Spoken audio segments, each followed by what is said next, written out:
మావయ్య గారు టీ.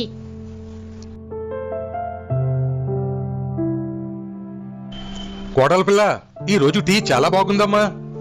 కుదురుగా నించని చేసినప్పుడు ఎప్పుడు టీ బాగా రాలేదు మావయ్య గారు. ఈ రోజు పరిగెట్టి చేసినప్పుడే బాగా వచ్చింది. పరిగెత్తి చేసావా? ఎందుకమ్మా పరిగెత్తావు? వారం రోజుల నుంచి మన ఇంట్లో ఇంత పెద్ద ఎలక తిరుగుతుంది కదా మావయ్య గారు.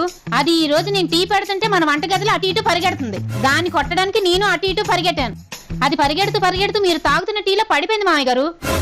బురదలో పడ్డ పందిలాగా ఆ టీలో పడి దొరిలింది గాని నా చేతికి మాత్రం చెక్కలేదు మావయ్య గారు. ఈ టీలో ఎలక పడిందా? ఎలకేంటి మావయ్య గారు, ఆ ఎలకను కొడదామని విసిరిన చెప్పు కూడా ఆ టీలోనే పడింది. ఈ ఎలకతో పాటు చెప్పు కూడా పడిందా? చెప్పు పడితే పడింది గాని ఎలక్కున్న క్రిములన్నీ ఇందులో కలిసిపోయి ఉంటాయి కదమ్మా. ఎందుకు మావయ్య గారు కరెంట్ షాక్ తగిలి కాకిలా గింజిపోతున్నారు? అందులో క్రిములు చావడానికి 2 చెంచాల పెనాయిల్ కూడా కలిపాను.